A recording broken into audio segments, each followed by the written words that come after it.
할렐루야. 하나님께서 감추실 때가 있고 드러내실 때가 있습니다. 오늘 우리가 읽지는 않았는데요, 열왕기상 18장 1절은 이렇게 시작되고 있습니다.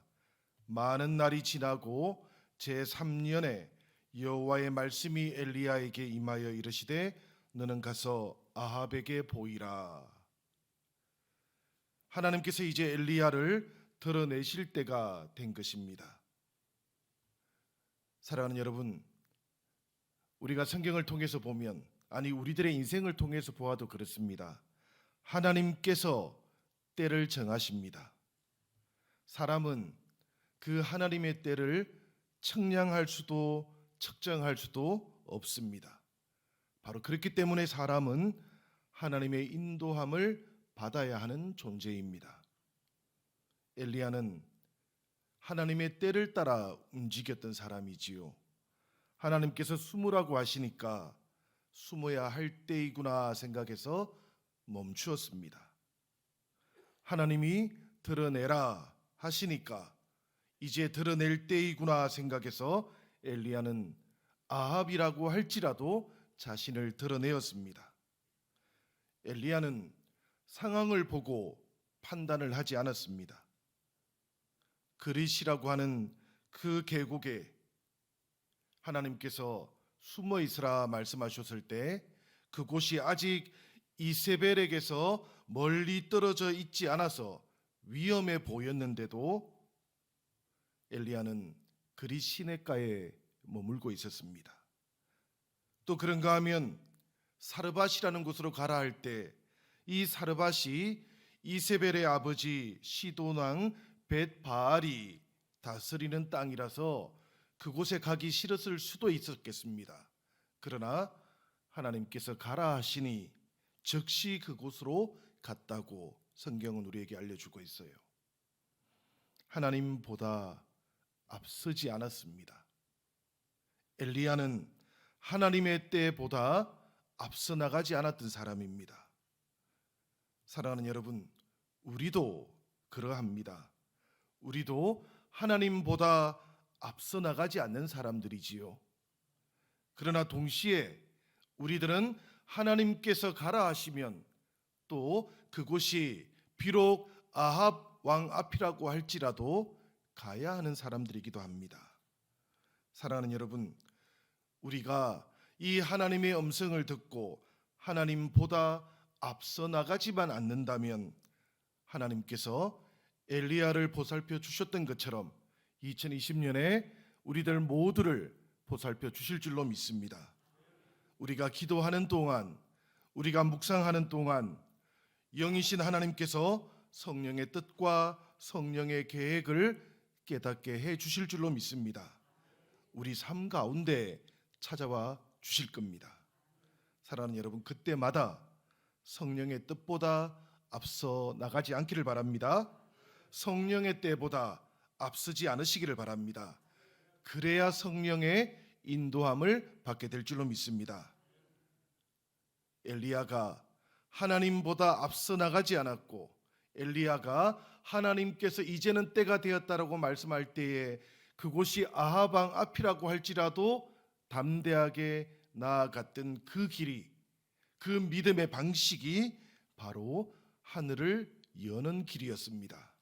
사랑하는 여러분, 우리도 성령님께서 우리에게 지금은 멈춰서야 할 때라고 말씀하실 때, 지금은 나아가야 할 때라고 말씀하실 때 그 성령의 음성 앞에서 우리의 삶을 온전히 순종해 보시기를 바랍니다. 하나님께서 우리 인생 가운데 하늘의 문을 활짝 열어주실 줄로 믿습니다. 아합 왕 그 앞에 나아가서 모습을 드러내라 하시니까 엘리야가 모습을 드러내었지요.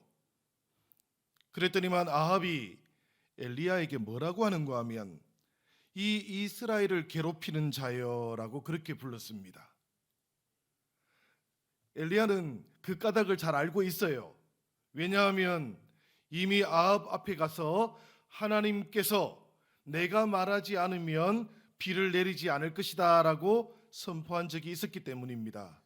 그러니 아합이 볼 때는 이 3년 6개월 동안에 비가 내리지 않는 가뭄이 엘리야 때문이라고 그렇게 생각이 되었겠지요. 그러니까 이스라엘을 괴롭히는 자여 그렇게 불렀던 건데요. 이 엘리야 입장에서는 좀 억울하지 않았겠습니까, 여러분? 엘리야는 아합 왕에게 뭐라고 말하는가 하면 이스라엘을 괴롭히는 사람은 아합 왕과 그 아버지의 집이다. 이렇게 대응을 했어요. 아합과 그 아비 집이 하나님의 명령을 버리고 바알을 따랐기 때문이다. 그래서 하나님의 심판이 임한 것이다라고 그렇게 대응을 했던 것이지요. 누구의 말이 맞습니까, 여러분? 우리는 이렇게 잘 아는데요. 이스라엘 온 백성들은 아무도 그렇게 생각하지 않았던 모양입니다. 하나님의 말씀을 한번 보도록 하겠습니다. 엘리야와 아합은 누구의 말이 맞았는지 증명을 한번 해보기로 했습니다. 열왕기상 18장 19절의 말씀인데요. 엘리야가 이렇게 말을 했습니다. 그런즉 사람을 보내 온 이스라엘과 이세벨의 상에서 먹는 바알의 선지자 450명과 아세라의 선지자 400명을 갈멜산으로 모아 내게로 나오게 하소서. 아합은 엘리야의 요구대로 갈멜산에 온 이스라엘 백성들을 다 모았습니다. 그리고 바알 선지자 450명, 아세라 선지자 400명도 모았어요. 그러자 엘리야가 먼저는 이스라엘 백성들에게 가까이 가서 여호와 하나님과 바알 사이에서 머뭇거리지 말고 둘 중에 하나를 선택하라고 그렇게 얘기했습니다. 우리 이 열왕기상 18장 21절의 말씀인데 우리 함께 한번 읽어보도록 하겠습니다. 열왕기상 18장 21절의 말씀 우리 같이 읽겠습니다. 시작. 엘리야가 모든 백성에게 가까이 나아가 이르되 너희가 어느 때까지 둘 사이에서 머뭇하려느냐. 여호와가 만일 하나님이면 그를 따르고 바알이 만일 하나님이면 그를 따를지니라 하니 백성이 말 한마디도 대답하지 아니하는지라. 이 말씀을 보면 여러분, 이스라엘 온 백성들은 지금 엘리야의 도전 앞에 침묵하고 있어요. 이 말씀을 보니까 온 이스라엘 백성들 가운데 말 한마디도 대답하는 사람이 없었다고 그렇게 이야기합니다. 온 이스라엘에는 지금 보니까 모두가 다 하나님 앞에서 머뭇거리고 있는 사람들로 가득했습니다. 선택을 해야 했지만 이스라엘 백성들은 선택하지를 않습니다. 결국 하나님의 편에는 엘리야 한 사람만 서 있었어요. 정말 숫자로 보면 여러분 이게 몇 대 몇입니까? 보통 우리는 바알 선지자, 아세라 선지자 850명과 이 엘리야 이래서 850대 1이라고 하지만 그렇지도 않지요. 온 이스라엘 백성들이 하나님을 선택하지 않아요. 정말 온 이스라엘과 이 엘리야. 그런데 여러분 하나님께서는 이 한 사람 엘리야를 통해서 이스라엘을 지금 변화시키려고 합니다. 한번 우리도 생각을 해봐야 돼요, 여러분. 선택이라는 게 참 중요하지요. 선택을 해야 할 때는 우리가 결단을 내려야 되는 겁니다.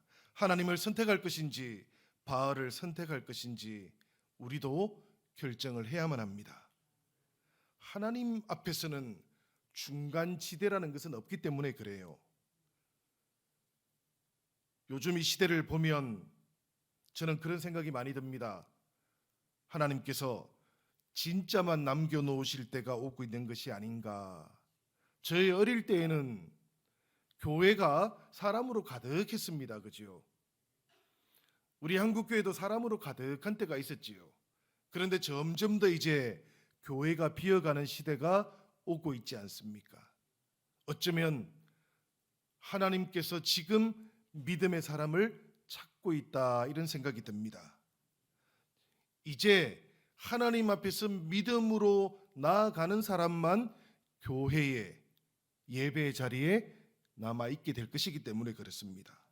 도처에 세상과 하나님 사이에서 머뭇거리는 사람들로 가득한 것은 엘리야 시대만은 아닌 것이죠, 여러분.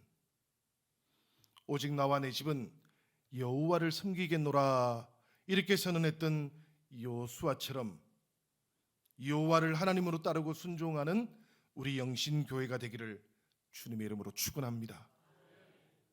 엘리야는 그렇게 그 믿음으로 나의 집은 여호와를 선택하겠다고 생각했던 그 여호수아처럼 나의 하나님은 여호와시다. 엘리야라는 이름의 뜻이 그렇습니다, 여러분. 나의 하나님은 여호와시다. 이 엘이라는 말이 하나님이라는 뜻이에요. 리는 나의라는 뜻입니다. 야는 야훼입니다. 여호와입니다. 그러니까 나의 하나님은 여호와시다.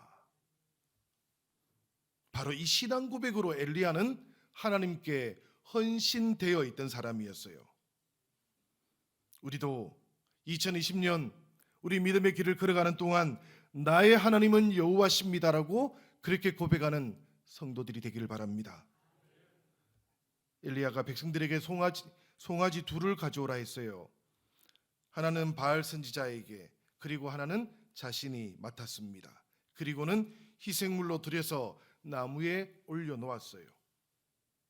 그리고는 각자가 믿는 신의 이름을 불러서 그때 불러 응답하는 신이 참 하나님이라고 그렇게 하자 제안을 했습니다.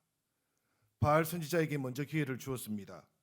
아침부터 낮까지 이 바알의 이름을 부르면서 바알 선지자들이 온 노력을 다했습니다. 그런데 아무런 응답이 없었다 그래요. 끝에는 결국 자신들의 몸을 자해하면서까지 불이 내리기를 원했지만 아무런 응답이 없었다 그럽니다.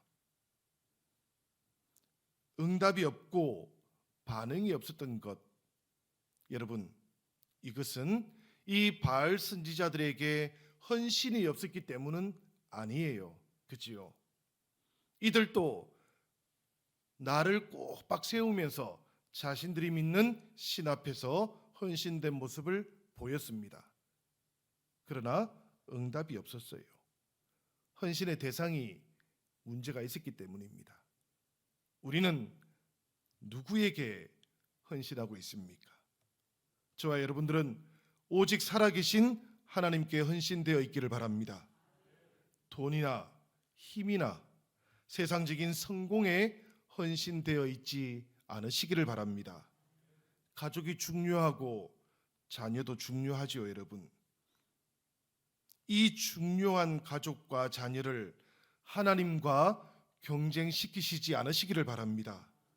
하나님께 헌신하면서 하나님의 뜻을 따라서 돈을 벌고 지위도 얻고 가족과 자녀를 사랑하는 것이지 하나님보다 더 중하게 여기서는 아니 되는 것입니다.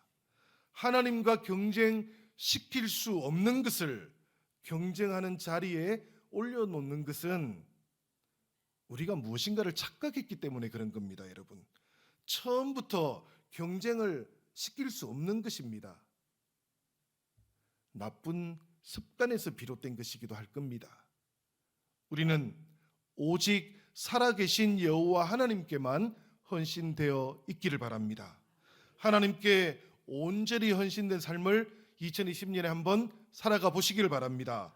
그러면 엘리야에게 응답하셨던 그 하나님께서 우리들에게, 또 우리의 가정에, 우리의 일터에, 우리의 자녀들에게 하늘의 문을 열어주실 것을 믿습니다.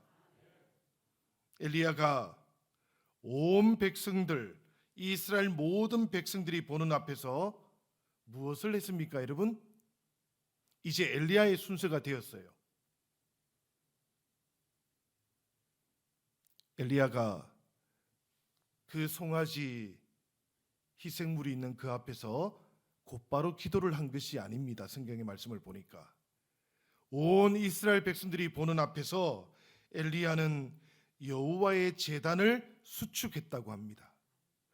여호와의 제단을 수축한다는 것은 하나님을 향해서 예배를 회복한다라는 의미가 있습니다. 여기서 중요한 것은 이거죠. 하늘에서 불이 내리기를 기도하기 전에 엘리야는 하나님 앞에서 제단을 수축했다. 이스라엘의 비가 그치고 가뭄이 찾아온 이유가 바로 여기에 있었기 때문에 그래요. 온 이스라엘 백성들이 기도하지 않았기 때문이라기보다는 온 이스라엘 백성들이 하나님께 예배하지 않았기 때문이지요. 그들의 예배가 무너졌기 때문에 하나님께서 이스라엘 백성들에게 비를 내리지 않았던 것입니다. 불을 내리는 기도는 여러분, 예배가 회복되는 것을 전제로 한다는 이야기입니다. 예배는 가만히 생각을 한번 해보십시오. 우리가 하나님께 드리는 예배라는 것은 하나님 앞에 서 있는 우리 삶의 근간입니다. 근본입니다. 어찌 표현하면 이런 것이 될 수도 있겠어요. 예배는 성도들에게는 모퉁이 돌과 같다. 제가 왜 이런 말씀을 드리는가 하면 에베소서 2장 20절에 보면 예수 그리스도 그분은 친히 모퉁이 돌이 되셨다 이렇게 표현하고 있지 않습니까? 신약 성경 시절에 이 예수님 시대에 사람들이 집을 짓는 방식이 있었어요. 그 집을 어떻게 지었는가 하면 제일 처음에 모퉁이 돌부터 딱 세웠습니다. 모퉁이 돌을 세운 다음에 거기에 돌을 하나씩 하나씩 이어가지고 근무를 올렸어요.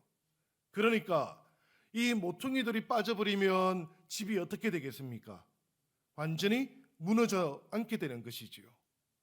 예수 그리스도 그분은 우리 성도들에게는 모퉁이 돌이 되어서 우리 인생 가운데 예수님이 빠져버리면 우리의 인생도 무너진다라는 것을 그렇게 표현한 겁니다. 이스라엘 백성들에게는 예배가 바로 이 모퉁이 돌이었던 거예요.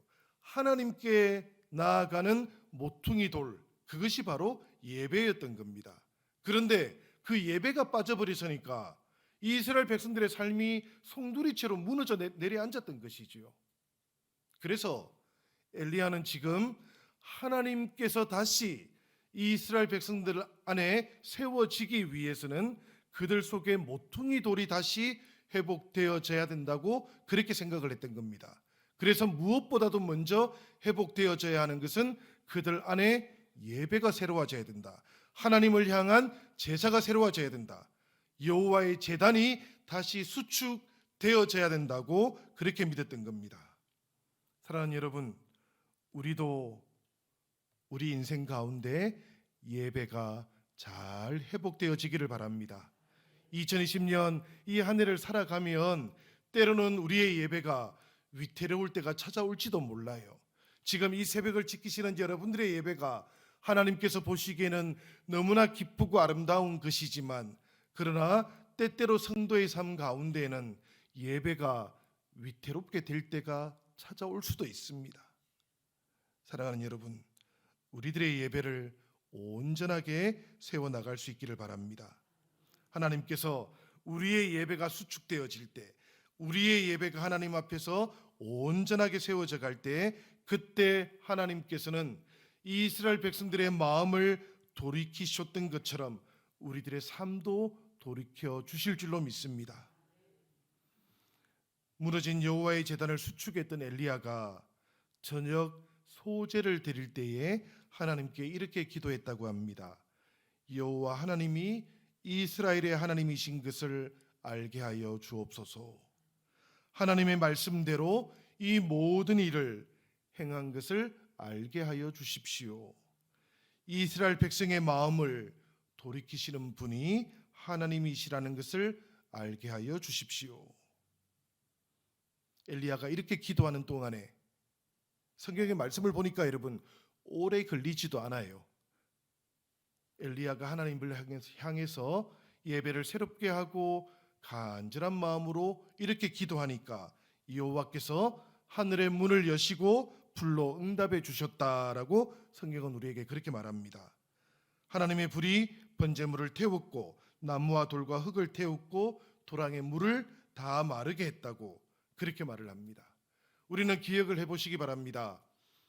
엘리야가 이 송아지가 올려져 있는 그 나무 제단에다가 얼마나 물을 많이 부었습니까?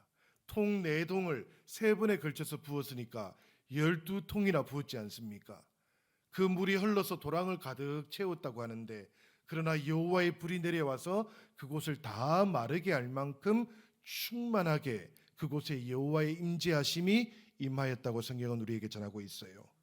사랑하는 여러분, 그 광경을 보았던 이스라엘 백성들이 그는 여호와 하나님이시다, 여호와 그는 하나님이시다라고 그렇게 고백을 했다고 합니다. 성도 여러분, 하나님께서 엘리야에게 이렇게 하늘 문을 열어주셨습니다. 놀라운 일을 행하셨던 것이지요. 저와 여러분들도 예배를 소중하게 지키기만 한다면 하나님께서는 우리들에게 이렇게 한 해 동안 풍성하게 임해 주실 줄로 믿습니다. 예배를 소중하게 지켜나가기를 바랍니다. 하나님을 향한 예배만큼은 여러분 타협이 없으시기를 바랍니다. 하나님께서 그 마음을 기뻐하실 겁니다. 예배 때마다 여러분들의 마음이 뜨거워지는 것을 체험하실 수 있게 될 겁니다. 우리 이웃들의 마음이 하나님께로 돌아오는 역사도 일어나게 될 겁니다. 우리의 예배가 온전하게 회복되어지고 예배 때마다 우리의 마음이 뜨거워지는 은혜가 있다면, 사랑하는 여러분, 이 제단에 찾아오는 우리의 이웃들이 이곳에서 하나님을 만나고 하나님께로 그 마음을 돌이키지 않겠습니까? 저는 이렇게 생각을 했습니다. 하나님께서 하늘 문을 여시고 불을 내려 주셨을 때 진정으로 놀라운 변화는 이스라엘 온 백성들의 마음이 하나님께로 돌아왔던 것이다. 불이 내려온 것이 놀라운 것이 아니고요, 진정한 변화는 온 이스라엘의 마음이 하나님께로 돌아왔던 것입니다. 이제 그들은 더 이상 머뭇거리지 않게 되었던 것이지요. 우리들의 예배가 금년에 하나님 앞에서 온전해진다면 하나님께서는 분명히 우리 영신교회 안에도, 우리 사랑하는 성도들 속에도 하늘 문을 여시고 성령의 불을 내려주실 줄로 믿습니다. 우리의 이웃들의 마음들이 하나님께로 돌아오는 그 예배를 드리는 우리 영신교회가 되기를 우리 주님의 이름으로 축원합니다. 우리 같이 찬송하도록 하겠습니다.